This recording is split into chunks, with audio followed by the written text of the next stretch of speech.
Howdy there, folks. Mr. B here, Brandon Thomas with Mr. B's Honey. Just wanted to say hello and welcome to my apiary. This is basically where the bees are. You can see them buzzing around right now behind us. I'm going to take you through a few questions that I got about beekeeping and yeah, just the wonderful world of everything that is bees. All right, so the number one question is like, how do you get bees? So where do you start, right? Well, there's a lot of opportunities for bees out there, believe it or not. There are things called free bees, where you get bees from swarms, like in a swarm trap such as this, which I'll show you in a little bit. Or you can purchase nucleuses, or nukes for short, from bee commercial beekeepers. So like Texas Bee Supply, for example, sells both nucleuses and full hives. There is a difference between the two, and I'll get into that shortly.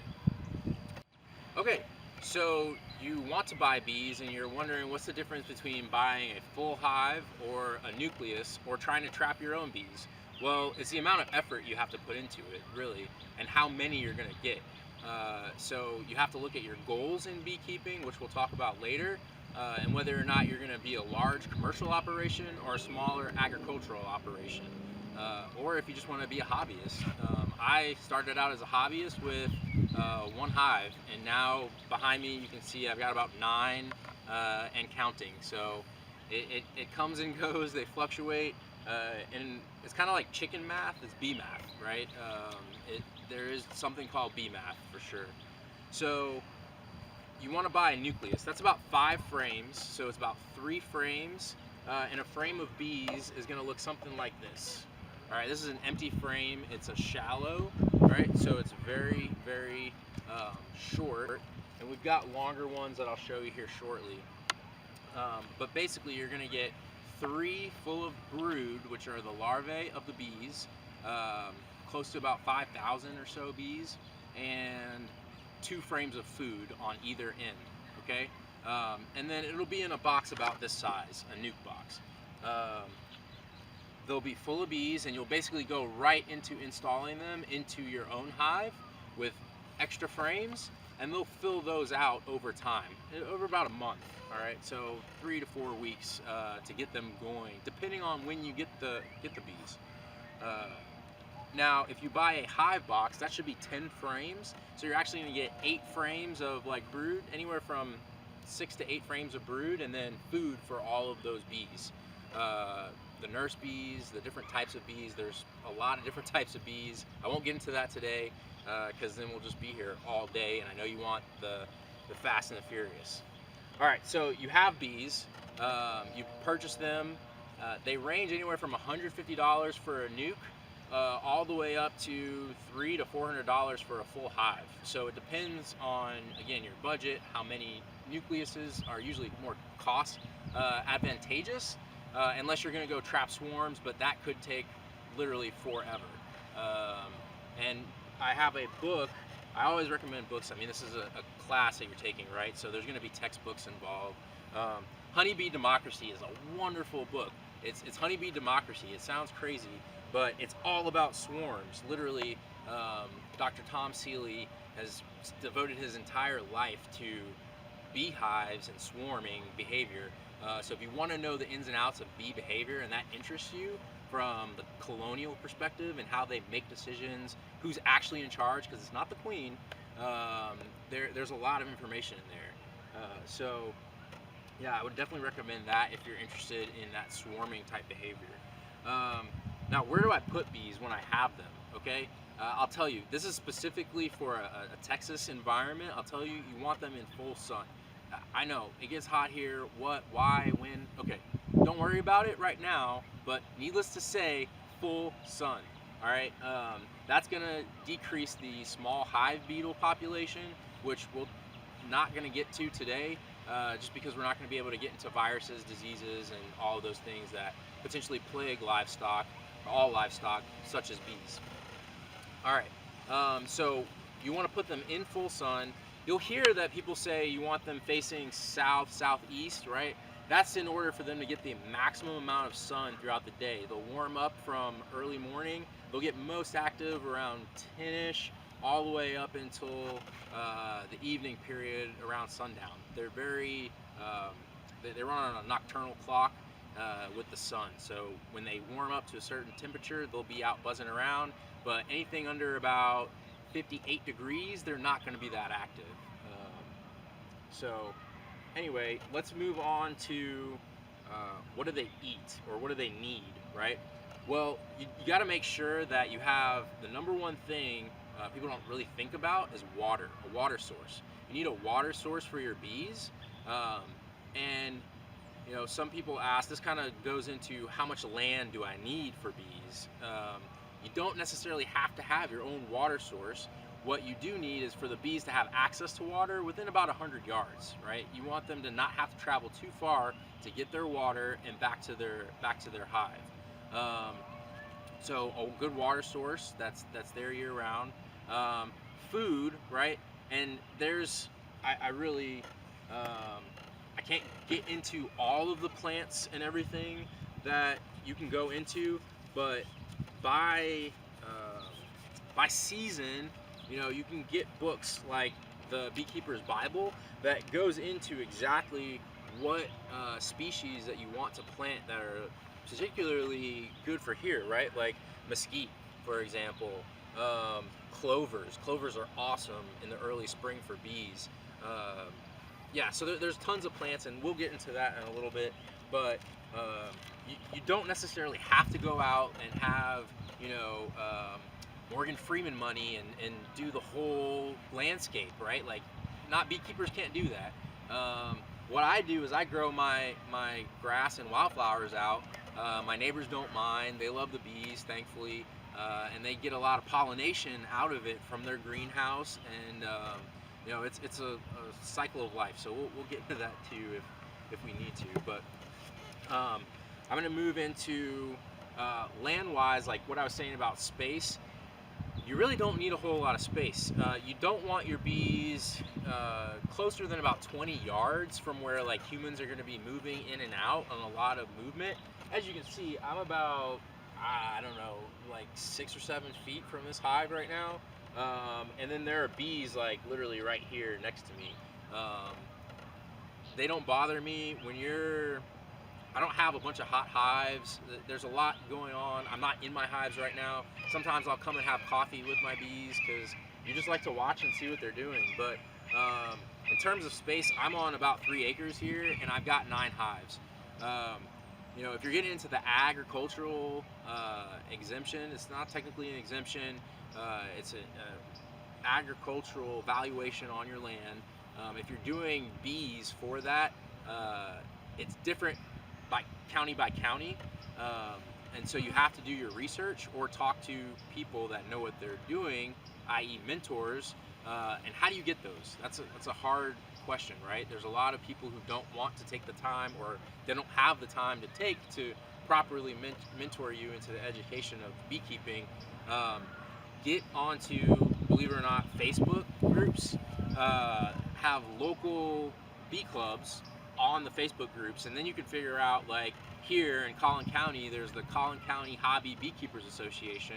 I joined that immediately. I think it was like maybe $20 for the year, and it was like 25, and you get a calendar that actually like has what you do by month for the bees. So it's really cookie cutter, right? Like, it makes it very simple, and you have a support network that can help you when you have questions, to help you answer things, and figure out hive costs, right? Or how to mitigate costs in terms of, oh, I want to extract honey this year or next year, but I don't want to spend $2,000 on an electronic extractor as opposed to the manual crank one. What do I do? Well, a lot of these bee clubs have ones that you can rent from them, or someone will let you borrow or even show you how to use their own equipment. I can't tell you how many times I've seen people just open up their homes to show you how to crank your own honey at their house using their equipment, just to show you the ropes. So it's a really close-knit community. You just have to know where to go to interact with people. And so getting into the initial cost, this is a little bit more than a complete setup. It's actually a, a brood box, which is at the bottom, so a deep chamber. Then you have a shallow super, which would be honey. This is the baseboard for it, which would go down first, and then this is the top. What you have here is an inner cover that would go on top of the boxes, and you see a few squish bees. It does happen, unfortunately. This was a rescue hive that I've been working on, so you see kind of a mess behind me. Long story, sometimes I get phone calls and people are like, hey, I've got a colony of bees. Can I come put them out on your land? You need to go through them. Okay, sure. You know, I've done, people have passed away and I've gone to go get their bees that haven't been cared for in a couple of years. There's a lot of opportunities out there. Again, I can't keep all those bees, right? So I need people or anyone to go out and get bees. So that's how you can also get free bees is, you know, you get into these bee clubs and you get to know somebody and they have hives that are available or swarms that they trap. I mean, there's tons of bees out there. So don't let cost be prohibiting you to getting into a hobby that is really wonderful. Now getting into the hobby and some other costs. What do you need? You buy bees. Okay, definitely get a book like the Beekeeper's Bible. You can also get, this is like what I call free sources. Contact the companies like Dadant and Better Bee, and they'll send you free catalogs that have tons of information on like beekeeping kits. You know, they actually have information in here about beekeeping, Varroa, winter survival. Varroa is a type of mite that can attack the bee, which is one of the pests and diseases that we're not going to get to, but it's something that every beekeeper dreads and has to work through every year. Soon to be those killer hornets that you hear about from Japan. They're gonna come over everywhere, so it's only a matter of time. One thing I wanted to show you all is that there are multiple methods of protective gear that you can have. Everything from a full suit with gloves all the way to just a hood, which is a head covering. So I was just going to show you real quick. I recommend if you're just getting into beekeeping, I don't get paid or anything to say this, but there's a company called Goodland Bee Supply. That's where I get my stuff for my daughter and myself for the just kind of every day. I'm gonna be around, you know, maybe cutting the grass or something where I have a hat. It's a straw hat with just the mesh netting. Sorry. Mesh netting around it to protect you from bee stings to your face. Because really, you don't want to go into. If I could just take 1 minute of caution here, real quick, you will see people on Instagram, you will see people on Facebook and social media going into swarms and capturing them with no gear on, no gloves, no sunglasses, nothing. One, can they do it safely? Yes, kind of, right? They're clearly doing it. Is it safe? Do you like your eyeballs? I don't know. I mean, it's one of those things, right? Like, do you like your vision? Do you not like your vision? It is a risk, right? Are swarms dangerous? Well, if you read Honeybee Democracy, you would know, not really, right? Like, they're in a certain mood, in a certain behavioral pattern where they're not inclined to sting because they're doing a survival task of moving from point A to point B and reestablishing a hive. What I will say is, even with that knowledge, an experienced beekeeper can make a mistake that can cost them their vision, right? You don't want to get stung in the eyeball, which is not something that I recommend, and that is why I say you want protection of some sort, at least on your face, all right? So that's just a little cautionary tale. It does look cool though when you do the, you know, bee shake on the hive and you've got thousands of bees swarming around you, getting them into a nuke box. One thing I will say, if I'm going to be around bees that I've never been around before, the number one thing that I will wear So I've got my muck boots, but that's just because you never know where you're going to be, you know, in the terrain and whatnot. But this is a bee suit, and why am I in shorts and a t-shirt? It's not summer yet, but it's warm enough to be humid. And then when I throw this on in a second, just to show you how to put this suit on, it gets hot, right? Like, and this is one of the air mesh suits. It's got perforations throughout. I got this at Texas Bee Supply. They sell them online. But basically, you know, I wouldn't be wearing Crocs when I'm going into the beehive either. I would be putting on my boots. This just gets you suited up to where you can go in. You never know what's going to happen, what the temperament of the bees is going to be. And you never know what can happen when you get in the hive. You might drop a frame on accident. You know, everybody's human. If you have those proclivities, you don't want to upset 5,000 bees because you drop a frame. And yeah, each frame has about 5,000 bees on it. So what I'm doing is I'm just zipping up the main hatches. You've got some thumb guards here to keep your sleeve up. You also have Velcro on here to make sure you cinch it down. You can put gloves on over, under, latex, non-latex. I mean, there's lots of different options. This was the Goodland Bee Supply. It came with a tool, the gloves, and then a hood, just the hat. And that's only like 30 bucks, which is like super cheap. And that's what I use. That's what I first used when I first started beekeeping. I didn't get this suit until I started doing removals and jobs where I was, you know, in houses doing crazy stuff with bees that I never thought I'd be doing. But you find yourself doing these things when you're a beekeeper because people need help and you really care about the bees. So you also want to make sure that when you do put your hood on, it's not just the Velcro. Zip up all the way, because when you do agitate bees, they like to get on your suit and crawl. And so they'll crawl into like the tiniest little hole. I've never had a bee, thank God, knock on some wood, in one of these, but I have in another hood. I've had like 5 or 6 bees just hanging out there. What did I do? Did I scream and run? No. What you have to do, and the best thing to do if you know you're ever swarmed by bees, is to walk away calmly. And you know, it may sound crazy, but even when I'm working with the bees out here, if they get agitated, I don't necessarily use the smoke all the time. I will make sure that, you know, I just take a step back, let them calm down, and then walk back into the fray, I guess. So it's pretty interesting with that.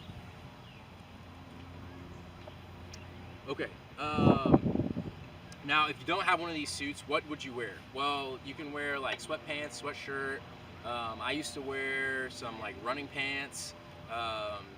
Don't wear anything with like little perforations in it, like the breezy fishing shirts. Don't wear those. I've done that before and gotten stung because the bees can find your skin through those little tiny holes, believe it or not. But something long sleeve, bright colors like flowers are not recommended. You know, just muted tones.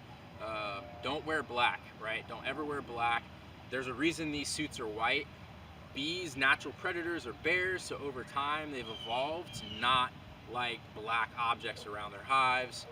If you wear black, sometimes I'll wear a GoPro over this. They will literally sting at the GoPro because it's a black shape on a white background. So they'll also go for the opposite of that, which is the white shape on the black background. Why? Because they, the face, like the eyes pop out. That's what the bears, they go for the nose, the mouth, and the eyes.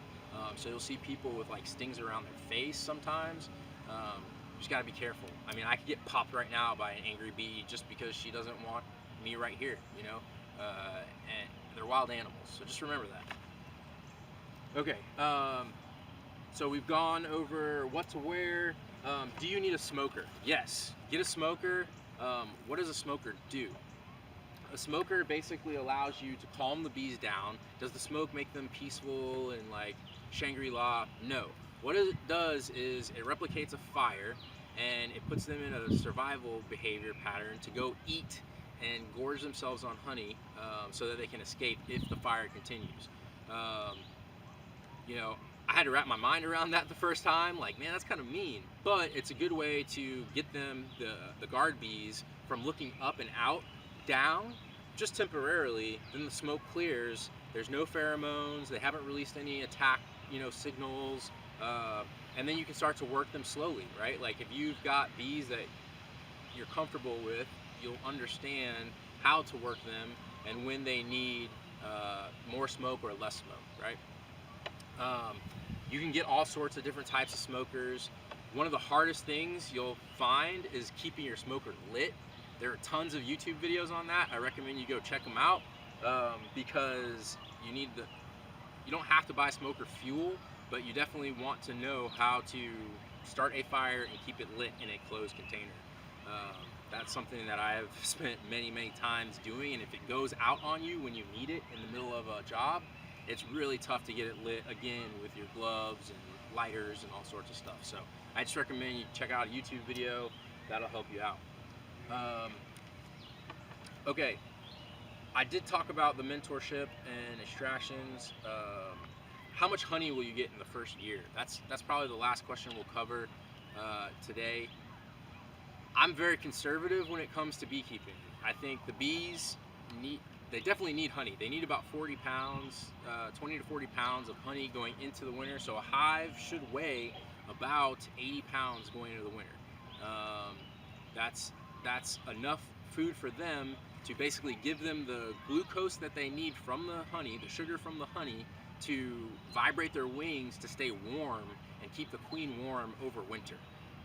It's almost like a hibernative state, but without that, I don't think if I had not been that conservative and left honey for my bees, I didn't extract any honey last year, and we had that crazy freeze, all my bees would have died. I came out here immediately after the freeze because it jumped to 80. I fed them, I gave them protein patties, and the girls are doing great now. I know I won't get into it, but a lot of bees didn't make it through that. A lot of bees didn't make it through the winter. So you never know. You never know what's going to happen. So I always say leave the bees some honey, and then you can take as they grow and as they mature year after year after year, they'll give you more and more honey. You can expect anywhere from 40 to 120 pounds of honey per hive in a good strong flow.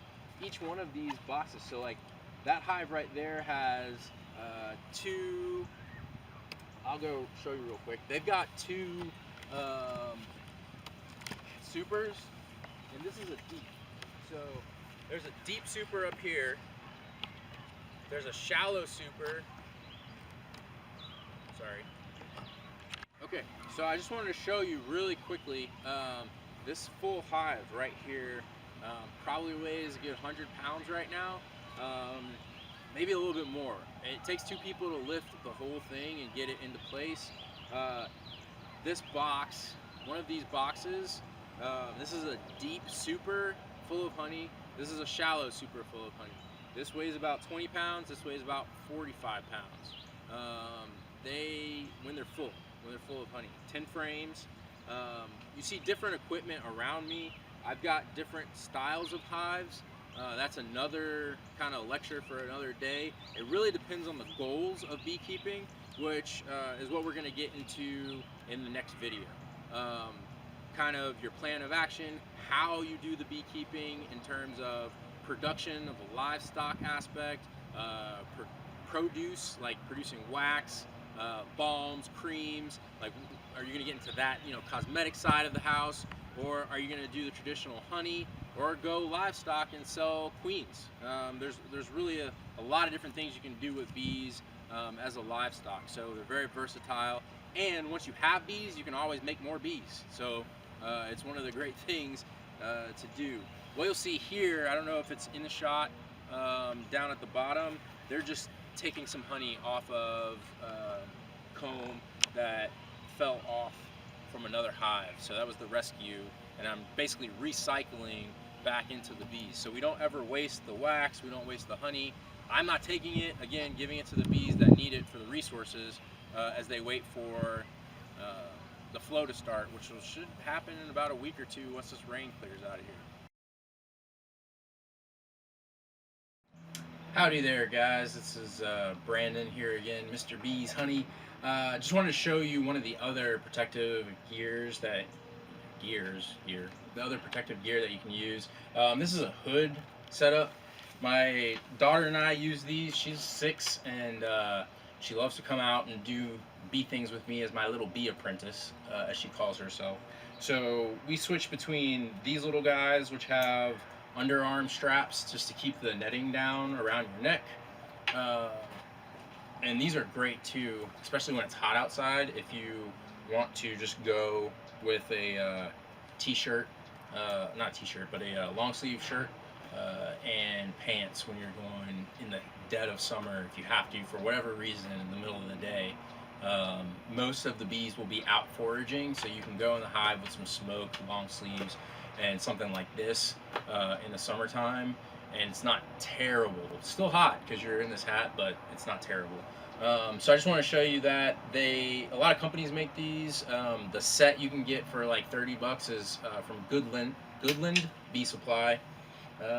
Again, I'm not sponsored by them or anything. Maybe I should be. I don't know.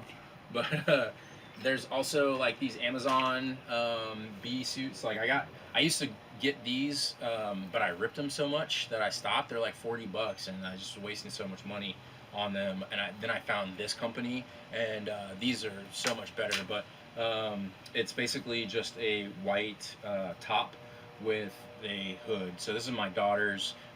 If she's going to be helping me with like serious stuff, I'll make her put this on as opposed to just like long sleeves and the hat.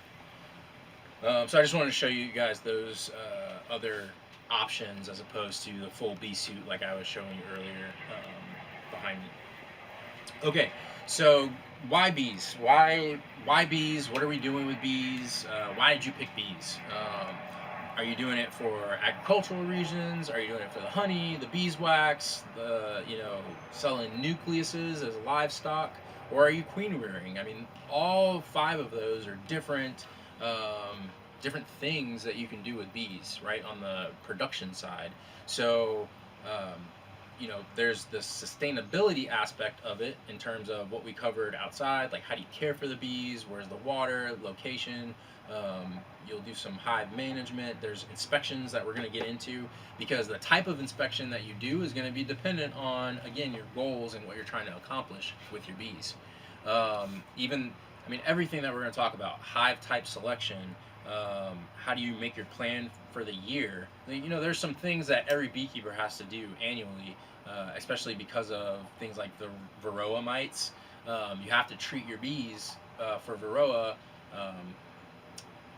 There are arguments for not like treatment-free methods, which we can not really get into because they're a little bit more complicated. But treatment-free methods are out there if you want to do it that way. There are also like natural treatment-free methods that are scientifically based on like heat and brood densities and things of that nature. So again, it can get very complicated. It's easy. The easiest thing to say is there's a lot of research that still is ongoing when it comes to diseases and these things when it comes to bees. And there's also new predators and variables popping up all the time, like the killer hornets that you hear about from Asia. So I'd say do your research, get into the books, get a mentor. That's going to be the best way to keep healthy bees. All right. Assuming you have healthy bees and you decide you want to go into beekeeping for one of these agricultural pursuits or wax or even cosmetics out of some of the bee products. There's great books. Again, I can't stress this book enough. The Beekeeper's Bible. It's got actually a lot of recipes within it for food, for honey, as well as like soaps, creams, lip balms, lipsticks, all sorts of things like that.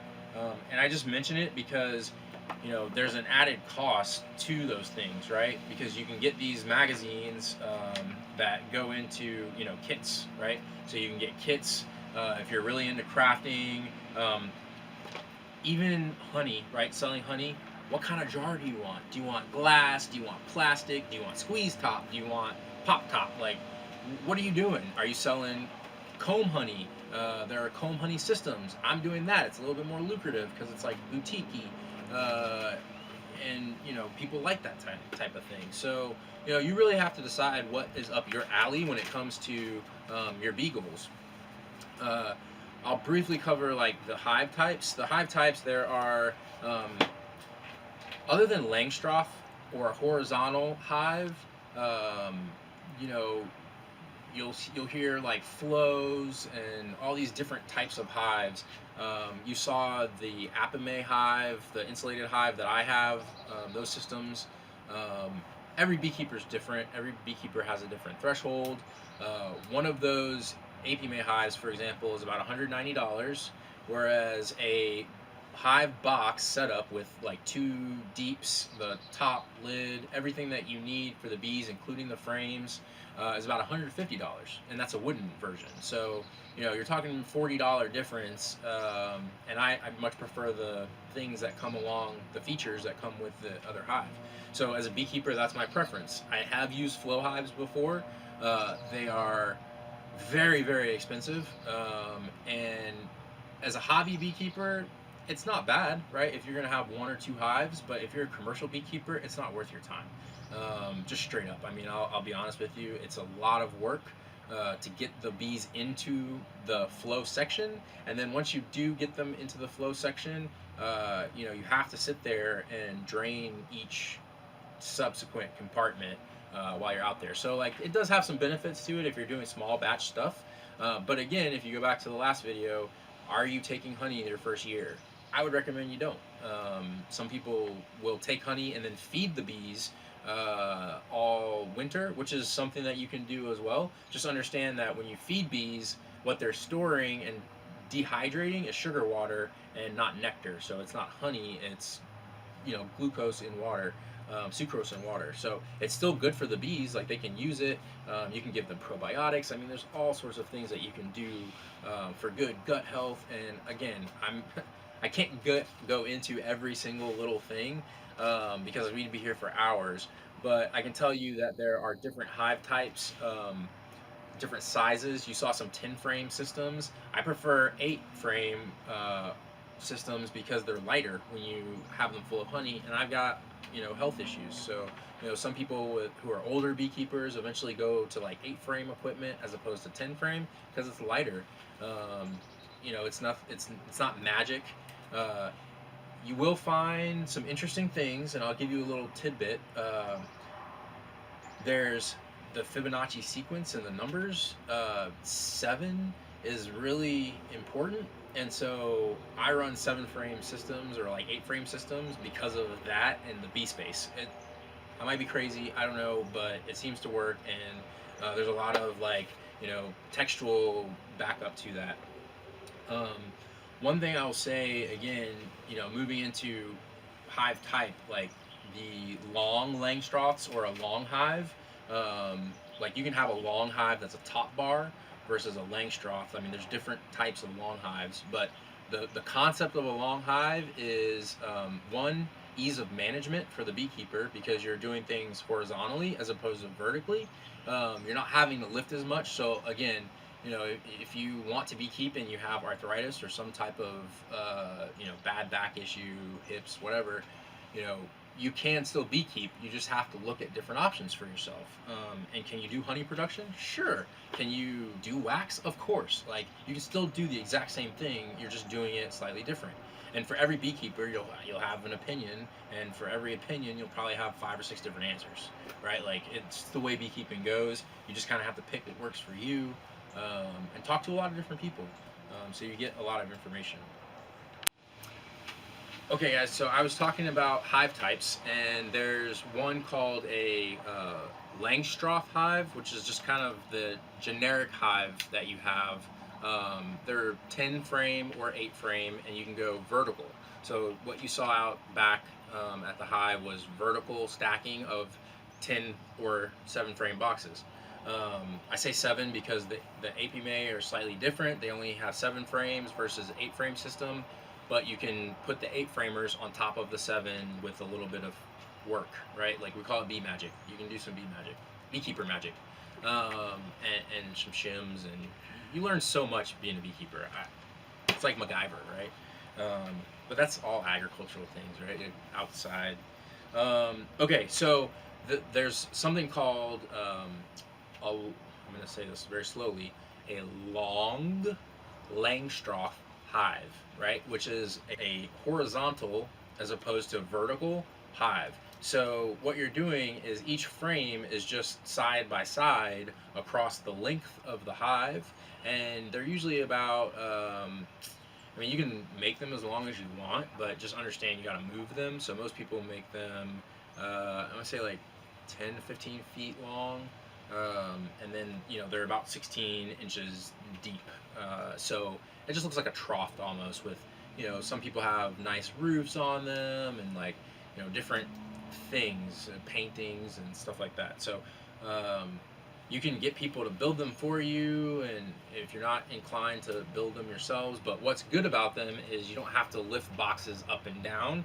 You're pretty much at whatever level you set it at, right? So you can set it at 4 feet high, and you're doing all of your manipulations in your hive, your inspections, while you're standing, going down the line. You saw me on a green chair. What I like to do is I use my little farm stool with wheels, and I just slide left and right down the line as I inspect my hives if I'm going to be doing all of them, for whatever reason. But over time, you learn to stagger their inspections. And another thing is, as a new beekeeper, you want to be in your hives all the time, but you really don't need to be. You don't want to be because it bothers the bees. It sets them back about 2 to 3, like 72 hours ish, so 2 to 3 days every time you open the hive, and disrupt the brood when you move them in and out. So you really try to mitigate that, if possible. Provided that they're doing everything they need to be doing. There are certain times of year where you have to check them more often because they're prone to swarming, which is in and of itself a whole discussion. But just understand that there's different parts of the year and different seasons, just like everything else. Now, how do you know what those seasons are? Again, research, or you can go into the beekeeping year in the Beekeeper's Bible, and it will tell you month by month what to do based off of generic conditions within the United States. So from winter, if you're in the snow, from zero, it goes by degrees, right? And so they'll have everything like late winter tasks, like feeding. On days with sun, some of those beekeepers will go knock the snow off. It talks about wind breaks. Here in Texas, we need like hay bales to block the north winds in the winter for the bees. Like that's something that people do. But again, it just tells you, throughout the year, how and what you should be doing, when to check for what, how to do some of these tasks throughout autumn, September, October, November, December, the whole year. So it's really awesome. You can check these out at libraries. It also goes into putting two colonies together, because sometimes in the winter, let's say you had a rough year, one of your nukes didn't really grow very well, you might end up with 3 or 4 frames of bees that won't survive by themselves for the winter. So you need to combine them to another hive, and then you can split them off at the the following spring and add a queen. Boom, you got a whole another hive. Like it's that simple. I mean, you could literally split uh, you know 10 frames into 5 2-framers, throw queens in there, and then in about a month you'll have 5-frame nukes like ready to go. So there's tons of different things you can do with it, and like that's what you would do like if you're a nucleus beekeeper, for example, and you want to sell nukes at 150 a pop for I don't know, you say like 100 nukes, right? Like that could be your gig, right? And I would say to produce a nuke, on average, just to put in perspective, it's harder to get bees this year. They're more expensive. Your nucleus is actually going to cost you closer to like 225, not 150. So $225 for 5 frames of bees, and it's only going to cost you around 30 to produce that. So I mean, it's a pretty substantial profit, but it's a pretty substantial investment into your time and energy. So it's worth that $225 that people are paying for a good quality stock of bees. And yeah, I mean that's what people are charging. So, you know, how do you plan your year? You got to look at research. I don't follow this exactly because I do a different methodology of beekeeping um, that I'm not going to get into, but it's something that has taken me quite some time to research, and I had to just to tell you and be straight up, I had to scrap that whole plan that I started out with this year because of the freeze that we had in Texas. So my plan went from I'm going to split this hive into X number of hives. This lineage is going to do this year. So I had different plans for honey production, comb honey production, and then stock production to back up my stock as things fluctuate. You lose queens, queens die, things happen. So you also want some backups, and all of that had to get scrapped. And so where I'm at now is I want to get some honey out of a couple of the hives, and I want to do some comb honey, and that's it. But you have to be really flexible. I'm not going to force it on the bees. I'm not going to, nature said what we're going to do this year, and that's what we're going to do. So when it comes to goals, that's what I recommend is, you can have the best laid plans of mice and men, but it always goes crazy when things happen. Now, one thing I will add to that is, how do you manage all of this? How do you record keep? It's very wise to record keep. There are apps out there and available.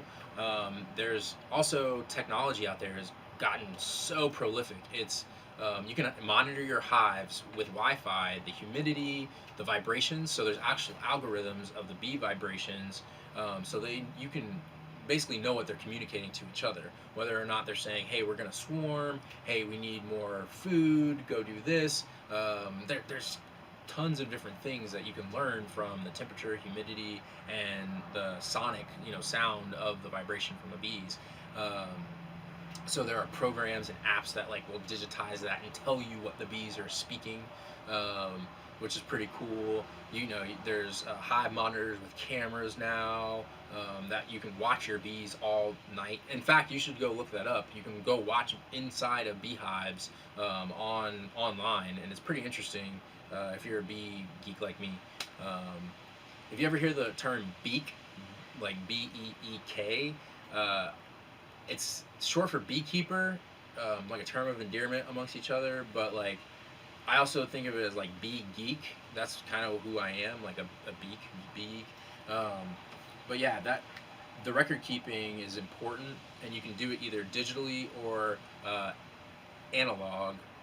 I prefer analog simply because it's hard to do things on your phone in gloves, especially if they're full of honey or something like that. So I'll write down notes, and what a lot of people will do and what you learn or pick up from other people's experiences is tracking or marking hives. So you can actually mark your hives. Like some people use brick methods, they use color marker methods. They'll put X's or circles, or they keep track of when they inspect the hives, how often, what's going on in the hive, do they need to be requeened, are they, all these things are communicated through your record keeping system. So it's wise to pick one before you start, so that you can be consistent and teach people as they come to help you, or as you grow your operation. So it's very important that you record keep and mark your hives. So how do you know when you need to requeen a hive? That's a deep question. How do you know when you need to requeen a hive? So it depends. It depends on your goals, and the method of beekeeping you choose. Some people, it took me a long time to get over this of just pinching a queen, right? So they say pinch a queen. What does that mean? Kill her. Just pinch the queen and the hive is gone, right? To me, it was the worst thing you could possibly do is kill a queen. But there are cases where it happens, right? Where you need to do it. The worst case in which you have to do it is when you have bees that are too aggressive. You have to change the genetic lineage of the bees, and so you do that by requeening. So if you have what they call Africanized, right? They're not really Africanized, they're just hot bees, right? Their temperament is stronger, and honestly, the strains that usually come out more aggressive are Italian strains that have been crossbred with like native strains that have gone off and gotten aggressive for a reason, so they can come into an area and you know take over right that area. So that is one situation in which you're going to requeen a hive. Another is if the queen is not laying properly. She might be old or dying. A lot of the times, the hive will supersede. Right, it's called a supersedure. They will supersede the old queen. But if they're having problems or you're in the middle of a honey flow and you don't want to wait it takes anywhere from like 19 to 25 days for that process to occur, for a queen to first be birthed and then mate on her mating flight and then hopefully return back to the hive. So I mean that's like a month-long process, right? Or you can go buy a queen from somebody who has a nuke specifically designed to that. They'll combine that nuke with another nuke that has a queen, and bada boom, don't worry about it. But for $10 to $30, you can have a queen. You can get them in the mail. So they have mail order queens. They have mail order hives, right? Like they come in the mail packaged to the U.S. Postal Service, and you have to go pick them up just like you order chicks, in the mail. The post office doesn't like to get bees as much as they like chickies because they chirp, but yeah, they will accept bees. I don't recommend buying bees through the mail. This year, they've pretty much all showed up dead. Um, what you should do is find local forums and local bee, either the clubs will know who is selling bees, or places like Texas Bee Supply sells bees. So you can look them up if you're not close to them. You don't have to drive 3 hours to find bees like I did my first year in it. I didn't know. I waited till the last minute to buy bees. And yes, there's a season for buying bees, right? You want to purchase your bees December, January time frame for bees that will arrive right in the April time frame, March, April pickup. That pickup got pushed back because of the frost this year, the deep freeze. Um, you know, a lot changed, but a lot stayed the same. The bees that survived are still doing well, really good stock, and they're ready to produce. So we're ready for a good year.